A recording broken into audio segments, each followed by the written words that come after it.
猪肉白菜炖粉丝，虽然做法简单，但真的非常好吃和下饭。天冷的时候来上一碗，暖心又暖胃。全部的用料和调料精确到克，所有的细节和步骤讲解清楚透明。这个菜真的强烈推荐。朋友们好，今天我们做一道冬天必吃的猪肉白菜炖粉丝。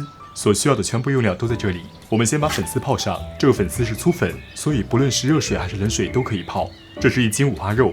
今天的五花肉我们就不去皮了，我们直接切片。右手持刀拉稳一点，左手手指弯曲压住五花肉，刀身贴紧左手指节，然后给五花肉依次切片。肉片的薄厚不做要求，不过我还是推荐切薄一点，因为切薄一点，我们煸炒的时候猪肉的油脂可以更容易的煸炒出来。那么切好之后放在一旁备用。一颗白菜，这个白菜呢，你能吃多少就放多少，这样不会浪费嘛。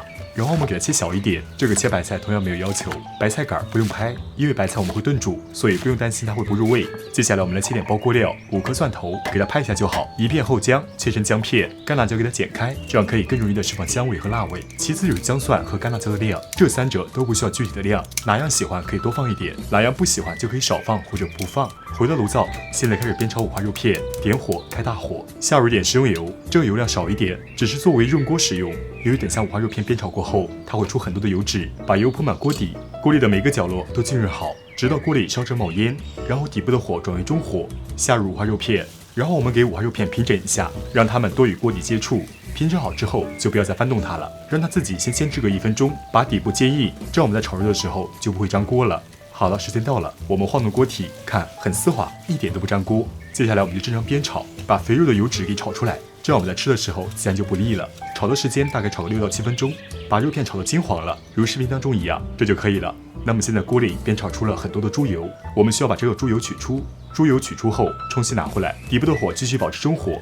我们加入切好的爆锅料，给爆锅料煸炒，给它们炒香。这一步煸炒个半分钟，炒好之后我们开始放入调料。这是我用的勺子，液体的话1勺在10克，所以这个大小容量给大家作为参考。围绕锅边淋入4勺生抽酱油，这样可以通过锅壁的高温来烹一下酱香味。2勺老抽酱油用来上颜色。现在我们给它前炒一下，炒个10几秒，这样酱香味会更加的浓郁。然后我们下入一点13香，我放了1个小勺尖，这个你喜欢吃可以多放一点，放过13香就不用再放香料了。再给它煸炒一下，把13香炒香，炒个10秒钟，然后我们加入热水，这个热水的量呢，大概没过猪肉1指，可以稍微多一点，因为等下煮粉丝的时候，粉丝是比较吸汤汁的。我们加入白菜，然后给白菜和猪肉一起混合一下，混合好之后，我们盖上锅盖，底部的火开中小火，炖煮15分钟。好了，时间到了，我们揭开盖子，加入1满勺蚝油，加完蚝油，这个菜的盐味就足够了，不需要再加任何的调料。放入泡好的粉丝，盖上盖子，继续炖煮10分钟，底部的火还是保持中小火。好了，时间到了，揭开盖子，放入一点小葱，用来搭配颜色。